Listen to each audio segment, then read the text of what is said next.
বন্ধুরা, আসসালামু আলাইকুম। আশা করি আপনারা প্রত্যেকে সবাই অনেক বেশি ভালো আছে। তো বন্ধুগণ, অবশেষে পিয়ার আলী অর্থাৎ শিশিরের আসল পরিচয় ফাঁস হয়ে গেছে এবং সে দুর্নীতি মামলায় 2 বছরের জেল খেটেছে।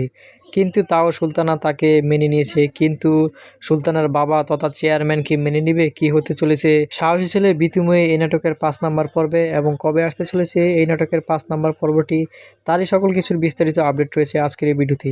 কিন্তু তার পূর্বে আপনাদের কাছে ছোট্ট একটি রিকোয়েস্ট, আপনারা যদি আমাদের চ্যানেলে নতুন দর্শক হয়ে থাকেন তাহলে অবশ্যই আমাদের চ্যানেলটিকে সাবস্ক্রাইব করবেন, কারণ আমরা প্রতিনিয়ত এই সকল নাটকের আপডেট আপনাদের মাঝে নিয়ে আসি। আর বন্ধুরা, আপনারা কে কোথায় কোন দেশ হতে ভালোবেসে আমাদের ভিডিওগুলো দেখছেন তা অবশ্যই কমেন্টে লিখে জানাতে পারেন। বন্ধুগণ, সুলতানা ভীতু হলেও সে অনেক বুদ্ধিমান এবং অনেক বিচক্ষণ মেয়ে। সে বুদ্ধি দিয়ে কৌশলে পেয়ার আলী অর্থাৎ শিশিরের সবকিছু জেনে নেয়। পেয়ার আলী তথা শিশির কেন এই গ্রামে এসেছে তাও সে জানতে পারে। মূলত পেয়ার আলী একটি মামলায় ফেঁসে গিয়ে এই গ্রামে এসেছি। সুলতানা যখন এই কথাটি জানতে পারে তখনই সে দুদুককে ফোন দিয়ে বলে দেয় এবং অবশেষে পেয়ার আলীকে দুদুক এসে নিয়ে যায়। পেয়ার আলী দুদুকের কাছে গ্রেপ্তার হওয়ার পূর্বে সুলতানাদের বাড়ির সকল সমস্যার সমাধান করে যায়। সুলতানার ভাইকে সুলতানের ভাইয়ের পছন্দের মেয়ের সাথে বিয়ে দিয়ে দেয়। অপরদিকে সে বেকার ছিল, কিন্তু পেয়ার আলী বলে যে সে ফার্মেসির কোর্স করছে এবং ফার্মেসি কোর্স শেষে তাকে বাজারের মধ্যে একটি দোকান দিয়ে দিবে ফার্মেসি। পেয়ার আলী যাওয়ার পূর্বে তার ভাইকে অবশ্যই ফার্মেসি দিয়ে যায় এবং সে সুলতানাকে বলে সে নির্দোষ হয়ে তার কাছে আবার ফিরে আসবে, কিন্তু সে সময় মতো ফিরে আসতে পারে না। কিন্তু সুলতানা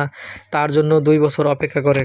2 বছর পরে শিশির ফিরে এলে সুলতানা বলে তার এত দেরি হয়েছে কেন। শিশির বলে যে সে নিজেকে নির্দোষ প্রমাণ করতে পারেনি, তার 2 বছরের জেল হয়েছিল। সুলতানা বিশ্বাস করে যে শিশির আহমেদ অপরাধী ছিল না এবং তাই তার জন্য 2 বছর অপেক্ষা করে এবং তাকে ক্ষমা করে দিয়েছে এবং তার আদালতে এটা কোনো অন্যায় না। তো বন্ধুগণ, আর বেশি দেরি করবো না, অবশেষে আপনাদেরকে জানিয়ে দিচ্ছি কি করলে আপনারা এই নাটকের 5 নম্বর পর্বটি দেখতে পারেন। বন্ধুগণ, এই নাটকের 5 নম্বর পর্বটি দেখতে হলে অবশ্যই কমেন্টে লিখুন 5 নাম্বার পর্ব চাই, সিজন 2 চাই। তো বন্ধুগণ, আশা করি আপনারা প্রত্যেকে সবাই অনেক বেশি ভালো থাকবেন, সুস্থ থাকবেন এবং সেই সাথে পরবর্তী ভিডিও দেখার আমন্ত্রণ জানিয়ে আজকের মতো এখানেই। আল্লাহ হাফিজ।